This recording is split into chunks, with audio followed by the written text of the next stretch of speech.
So I guess in my first post, I wanted to talk a little bit about why I chose the title I did, This Starling.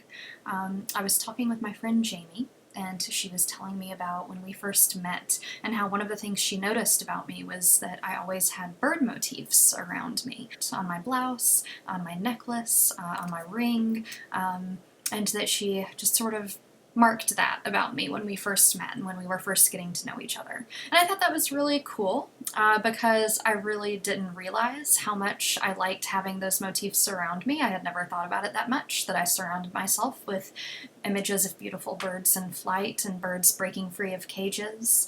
And that was one of the cool things that I like about having Jamie as a friend, that she notices things. That's the thing that I like about all of the friends that I'm really close to. They are noticers. They notice details, and they think about you as a person, and they think about what they know about you. And it becomes this really thoughtful way of interacting in a friendship.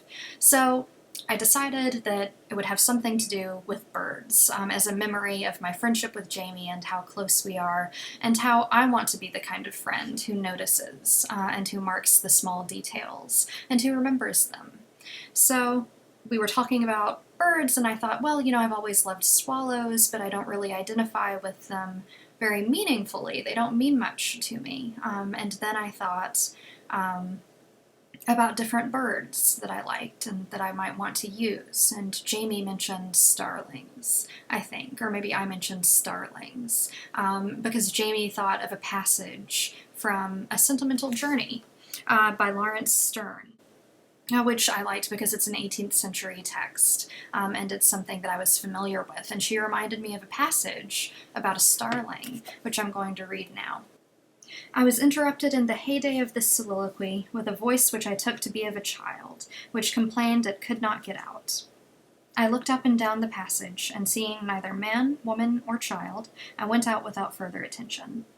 In my return back through the passage, I heard the same words repeated twice over, and looking up, I saw it was a starling hung in a little cage. I can't get out, I can't get out, said the starling.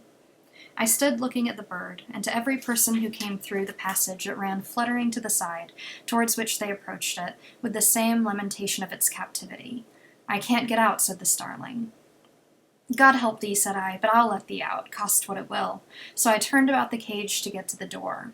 It was twisted and double-twisted so fast with wire, there was no getting it open without pulling the cage to pieces. I took both hands to it. The bird flew to the place where I was attempting his deliverance, and thrusting his head through the trellis, pressed his breast against it, as if impatient. I fear, poor creature, said I cannot set thee at liberty. No, said the starling, I can't get out, I can't get out, said the starling.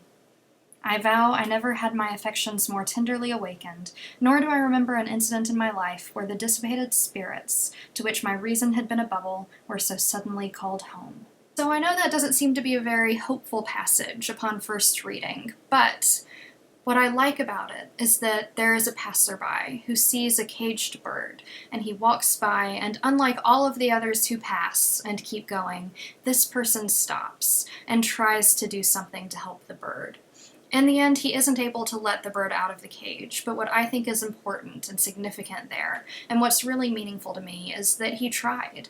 He noticed the things around him, and he walked over to help when he saw something, when he saw someone captured and in captivity.